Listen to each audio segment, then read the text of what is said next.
Welcome to the Higher Ed Demand Gen podcast, helping higher education marketing leaders share knowledge about learning, strategies, and tactics that are relevant today. See what you can learn today by listening to one of our episodes. Hello, everyone. Welcome to the Higher Ed Demand Gen podcast, hosted by Concept 3D. If you like our content, please follow and subscribe to us on Spotify, Apple, or Google. My name is Shiro Hattori, and I will be your host today. And I'm very excited to start talking about how it's not just a website redesign, it's an opportunity to break down silos. And for this conversation, I'm looking forward to having David Poteet and Robin Lofton join us. David is the president of New City, and Robin is the director of enrollment strategy at New City. Welcome to the show, you two. Thank you. Thank you. It's great to be here. Yep, and I think this is like I was saying, the first time I've had two guests on, so this is a new territory for me. So this will be fun and interesting. So I do ask all my guests this at the start. Please tell me what you love about higher ed, and maybe we'll start with Robin. Gosh, I love so much being a part of a student's journey. The time that sort of transition from secondary to post-secondary is an amazing part of development and where passions are formed, where that emerging adult is there, and to be part of that and watching that sort of growth space is powerful. It is reaffirming. It is just an amazing thing to witness, and it is what has kept me for the entire length of my career. To be in that position to watch that growth is phenomenal, and to watch it over a period of time, right? Watch the people you love grow and develop and bloom into alumni and adults who are leading amazing lives. So I think that's just something that keeps drawing me in.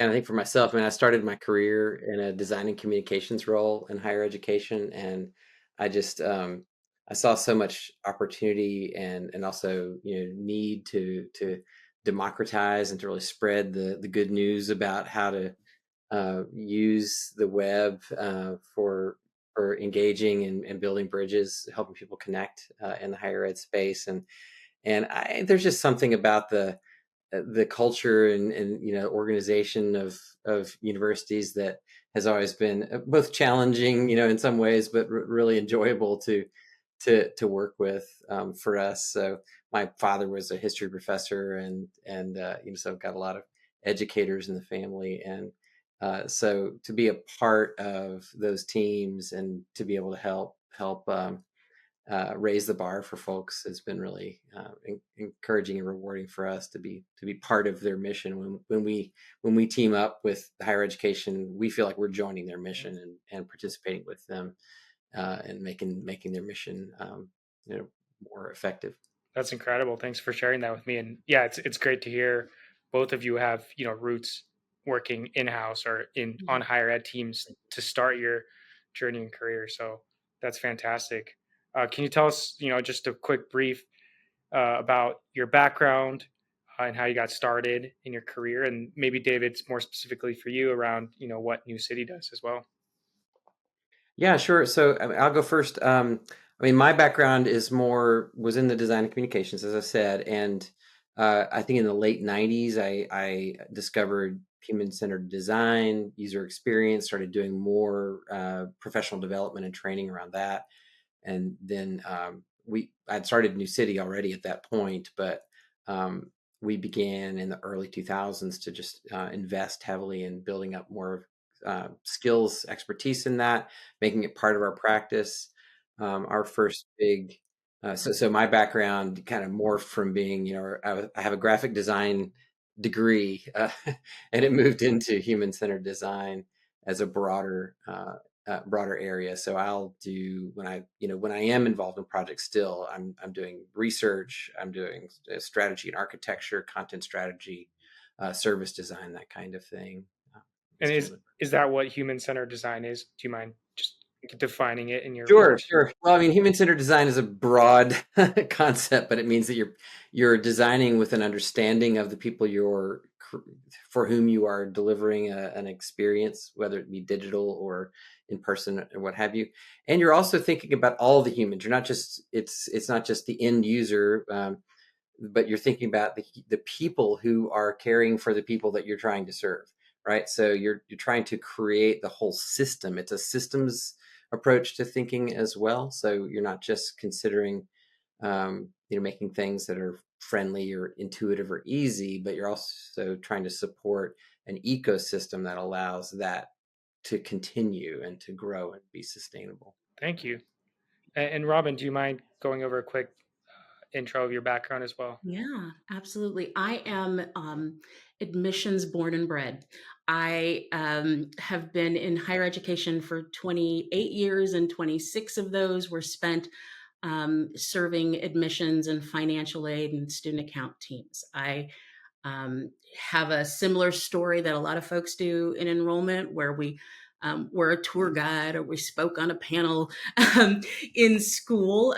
No one, right? No one trained to be an admissions officer, kind of thing. And I've had the pleasure of working at 5 different distinctive institutions, working my way from that sort of admission counselor to a senior level seat in supporting of those teams. And it's been fascinating to see how everyone does things, and who we're serving and why we're serving and those sort of things. But my experience has been directly in the trenches, in the enrollment trenches, specifically on the West Coast. That's fantastic. Awesome. And so New City, right? You help redesign websites and update websites, and you have a long list of clients that you've worked with in higher ed.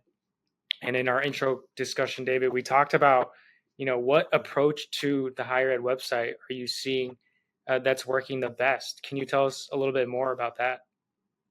Well, one of the things that we'd seen really for the last several years, some of our clients, we'd noticed already the phenomenon of kind of often the enrollment folks were doing a bunch of digital initiatives to try to engage students at different stages of the funnel. And they might be working with one set of partners to create landing pages, to run campaigns and that kind of thing. And then the folks in marketing communications and IT were often responsible for the main website, the main.edu site. And they might be doing their own thing, and we would often end up being engaged with those the folks that are responsible for the main.edu, and enrollment would be sort of maybe a stakeholder to be brought in at some point and consulted a little bit, but there was often not a lot of overlap or collaboration. But we saw some schools that we worked with and some that we didn't. Just we saw some great examples where they were starting to reach across and build a collaboration, understanding, develop shared understanding of each other's goals and priorities, and tear down the walls between those, the silos that you talked about at the beginning. And we have now been able to, both with the folks that we work directly with and the ones that we kind of keep an eye on that we think are doing it really well, we've been able to see now the results of doing that for 3, 4, 5, 6 years of really looking at the whole connected student journey and developing strategy together as a coherent end-to-end strategy, and trying to develop that seamless experience for students and parents, and obviously students at all different types, whether you're talking about adult learners or graduate students. Graduate students are one of those audiences that are often still really quite underserved in terms of just the journey is, it's supported by every different department on campus, what have you. But that the folks that have taken to, like, they're looking at their budgets together, they're thinking about how they're investing, so that they're reinforcing each other in their work, and they're just, I think, producing dramatically better results because of that kind of teamwork. Got it. And by results, do you mean specifically like conversions of the website or conversion rates going up, or do you mean everything from like reach from organic reach? Like what areas are you really focused on? Yeah, I mean, all of those things. I mean, Robin, you please jump in, but we're seeing certainly improved requests for information, applications, kind of visibility into what's going on at the top of the funnel, in the middle of the funnel, and being able to kind of connect those dots. But Yeah, no, I think I would piggyback on those the idea of those silos in these projects. Mm-hmm. I think it's really important when you're bringing in enrollment folks into these web projects. I have certainly been on, I like to talk about it as the receiving end, as an enrollment leader who's gotten a new website and wasn't involved in the process, right? And you look and you're like, that's pretty, that's lovely. I'm really excited to have a new website. Gosh, it would have been really great if I had something that did a better job at telling this story. Or, gosh, man, there's something missing here that I can't really use it in the way that I had hoped. But bringing folks in. So, as David was talking about, these over time, New City having to help folks come to the table, what you Mm-hmm. see is not only just good content and structure and design, but the voices at the table who are directly responsible for those conversions and those wooing those prospective students. Enrollment people are living field tested data, right? They are the Right. people who are talking the school's mission. They are navigating the website alongside prospective students. They yeah, are teaching from the website. They have so much information. They are in the field hearing what students want, and knowing where the deficit is that they can't quite point to. So bringing them in adds so much depth that they may not negotiate the entirety of a web project, but bringing them in and their insights at very critical points, I think is a misstep, that in a lot of projects. I think missing that opportunity is a loss. But bringing them in can really shape things, for your prospective students, for your institution, you name it. and Yeah. Shiro, I would say, if I could add to that, that one of the areas that one of the things that will happen if you don't do this, what we often see, I like right? this. Yep. Yeah. So if the silos remain, what part of the challenge, and this is nobody's fault, right? But it is a challenge that you have to consider from a governance standpoint. If you've got a large university, and sometimes even just a small college, you can have tens of thousands of pages of content across these different. You've got a university that's got multiple colleges, schools, labs, centers, departments, got all of these things going on, and if you have to sort of clean up or improve or raise the quality of all of those things in order to accomplish what admissions and enrollment need, that's a mountain that may just be too much, and no one wants to try to tackle that, right? And so if you are sitting in from the admission standpoint, you're like, I need better content explaining the why, the value proposition of our school, and I need better content describing our degree programs, et cetera, et cetera. It is often easiest to just go ahead and create like a standalone admission site, right? That's the your college experience, or some kind of a contained kind of walled garden. Um, and you can do that, and you can create this really beautiful presentation. It's like a view book, Mhm. right? It's the website equivalent of that printed view book. But the problem is Google doesn't respect the walls of your garden, and social media doesn't, and so the whole site does, whether you want it to or not, function as an admission site. And parts of your site that you think, oh, prospective students or would never care about this part of the site, guess what, they do, and they will go there and they'll find stuff in all kinds of places. Yep. And so it's like, if you don't uh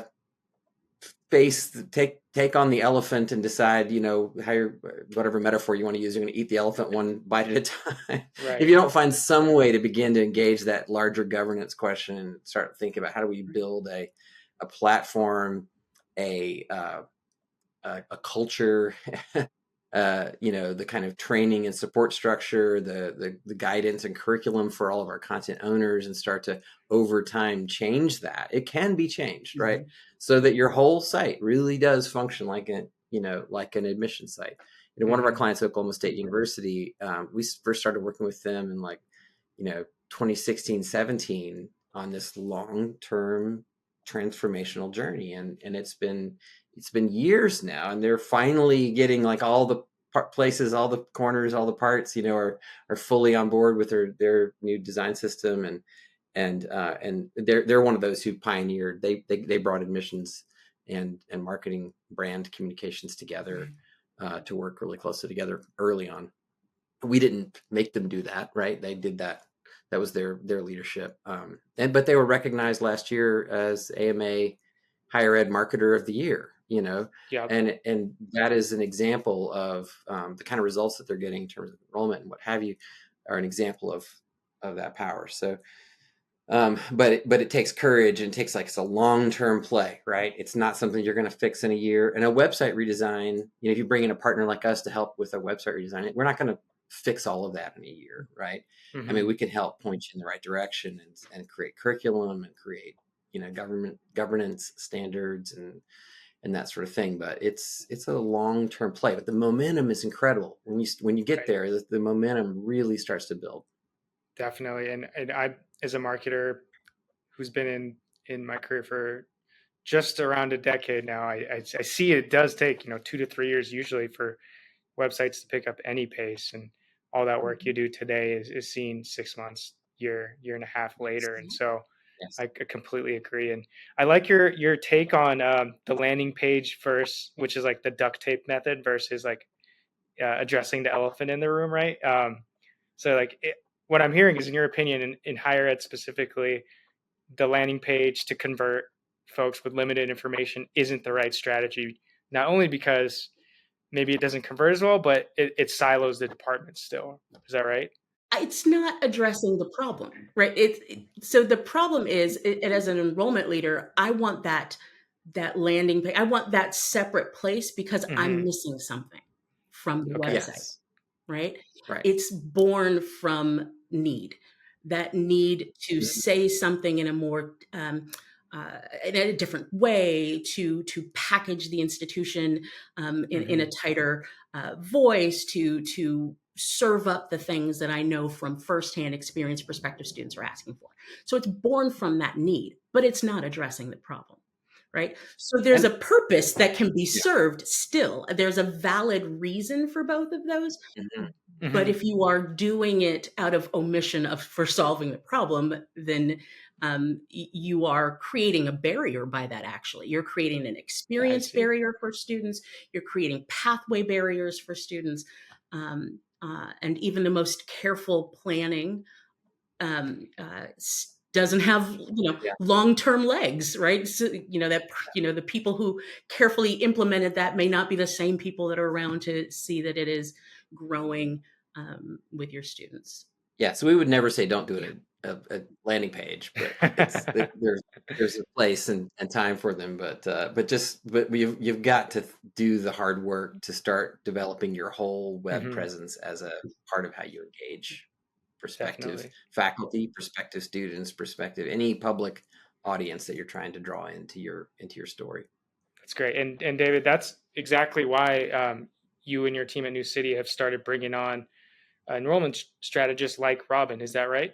That's right. I mean, we realize that, we've got a bunch of, I forget, over 40% of our team have worked in higher ed, but we were all on the Marcom and the IT side, and we didn't have anybody who'd sat in that enrollment seat and lived the enrollment story. And we recognize that we can think that we kind of understand it, and we talk through, but Robin has schooled us, tremendous, lovingly, right? lovingly. So yeah, I mean, she's just having, she's shaping how we're thinking about every part of the work that we do on the website. But then she's also bringing a lot of expertise in about how we can support and deliver, Slate, CRM integrations, other kinds of, enrollment specific, needs for our clients. But it's radically changed how we think about the web work that we do. That's fantastic. And Robin, I'll throw this back at you then. What are some of the common mistakes that you're seeing with content or UX on higher ed websites as you work with, all these new customers with David? Well, some of it is a result of those silos, right? I think one of the most common mistakes I have seen is that there's an absence of the student journey that it's just completely missing. We forget about the student journey. We forget about what brought them to this particular page. We forget about what tasks they were supposed to accomplish here, what they were, what mastery we were hoping for them to learn about or engage in, and then where we're sending them off to. We have many conversations with clients when we are getting into the weeds about content and should we use this, and we're talking about this service, and you're like, well, when did you first use those words for the student? Oh, I don't know. Surely someone said that you need to go to your my such and such portal. Nope, that might be the first time that student is hearing that language, but we're here on this page and we're forcing them into a whole process that they have no idea about. So there is a need to remember where the student is at all times. Where are they in the process? Not just who is a frequent user of this page, right? So it's easy to say, well, if it's an admitted student landing page, it's an admitted student. But is this a student who has received an aid package? Is this a student who has paid a bill yet? Is this a student who set up an email? Is this a student who's trying to figure out what they need to buy from Target to, start school, right? Where are they in the process, and who have they brought along with them? Who's asking questions? That is so incredibly valuable. And then the content itself, like I said, there's a language difference that we're using sometimes. Where as soon as a student crosses over the admitted threshold, now we're using all internal, cute words and things that we've come up with to brand new student activities. Well, they don't know those things yet. Or language like where we're touting, I think we were sharing in our earlier conversation about the language of touting social mobility, right? Social mobility is the thing. This is so important. It's so valuable. Yes, except they don't use that word, right? Like they're not speaking that. That doesn't matter to them in the context that we're sharing. So remembering where they are in that process, using language that matters most to them. This isn't just an affinity for an age group, right? It's just, where am I, the institution, getting in the way of the experience I want the student to have? We get very caught up in process and procedure and wall of text that we haven't actually read it ourselves with new eyes, right? Like we haven't actually seen that. Oh, what that doesn't. If I gave this to a 17-year-old, would they even? Could they follow? Or parents. I mean, their parents are trying to figure it out too. Right. What if you don't have a Robin on your team, and how do you even go about this? Do you have someone who's 18 go through your process? What's a good way to tackle this? Yes, there are people in your lives. I just had someone do this this weekend. A parent at a school that my daughter goes to, and she was like, "Do you know what this means?" And that is an example. Like she gave me a flyer that the school produced and said, "Do you know what this means?" This word right here, and she had circled it. And I was like, "No, I actually don't." And that's, to your question, that's it. You can do that. There is an outsider that you have access to, whether it is friend, partner, 17-year-old, whomever, that you can and should always run your processes by. I internally would always run whatever content I wrote by an international advisor, because I knew that there's a language acquisition and a language comprehension that isn't always going to be the same. So how might I make general admitted student content for all of my students that's been vetted by all the ears that are hearing and all the eyes that are reading? And so I'll run it by different folks. So you've got folks in your in your cadre of people around you, your circles, you can run your stuff by and ask, does this even make sense? Don't be afraid to ask. No, no. And that's, part of our practice for years has been to do contextual, like we interview Yep. students and parents and other audiences. We interview them and talk to them or watch them while they're trying to do the thing, and ask them what they understand about a process or how they're trying to accomplish it. And that's, just staying close to that's human-centered design. You've got to take time to watch and listen. But what we didn't have was the perspective of the people who are actually like living the running the process and really doing it from the organizational standpoint. And so Robin's brought that to us. Yeah. We understood a lot about the students, but there's always, and of course, every, generation of students is just constantly changing. I just watched my own two children go through the process, and now they're all in college, and it was great. It was still, I've been working in this field for decades, and it was still super eye opening. Yeah. Wow. That's crazy. Yeah. Maybe having kids and having your kids go through the process is the best way to figure out if your process is good or hard to understand. I had a question. So imagine if, not every institution, let's say a webmaster or web manager is being tasked of a website redesign and they don't have the privilege of Yeah. working with the new city team. What are some good ways that they can help tactically facilitate meetings with enrollment or admissions? And to be a bit of a devil's advocate, like not getting them involved the perfect amount so that the project moves along at the pace they want, but also there's involvement from enrollment and admissions. I think it's incredibly valuable to get in front of the people who are on the ground, the recruiters, Mm-hmm. or people who are having counseling appointments, to ask what are students most curious about.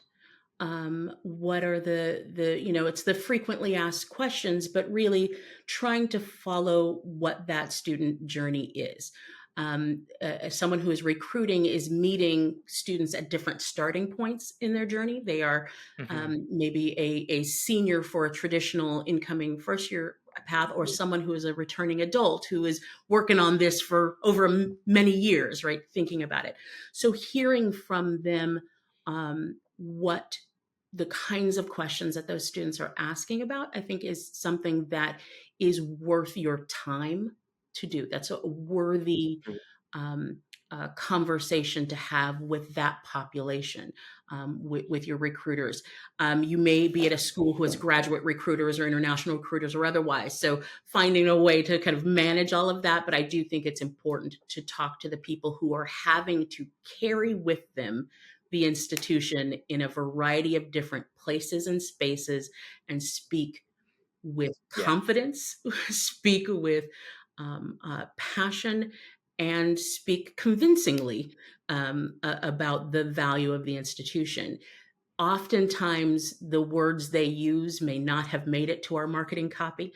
The ways in which that they are having to Yeah. navigate sticky questions and uncomfortable spaces is such great insight. So if you can do nothing else, that would be my one vote. Getting in front of those people for whatever period of time, you will walk away with an aha just by the sake of the conversation alone. The other thing I'd add to that is maybe inviting your admissions leadership, someone, on the team, to come and give a presentation to whoever's working on the website, just to lay out, here's what the year looks like for us. Here's the rhythm of our enrollment cycle. Here is how we think about our funnel. Here are the different stages. Here is where we're sourcing. I mean, just even the idea that we go out and source names, that we start recruiting, right? That can be a novel thing to people on the web team. Just what does that life cycle look like, and how are we measured? Like, what are the things that we're paying attention to, through the course of the year, and here's some of the terminology that we use to talk about these things, or just, like, as they go through that, raise your hand. It's like, wait, what does that mean? What is melt? Mhm. What is, yeah. um, So that is one of the things that we're really encouraging to build bridges where there are currently walls, is just learning each other's languages and starting to understand the pressures and the priorities that are driving, you know, that drive how those both teams work, because Marcom has its own set of things, Yeah. right?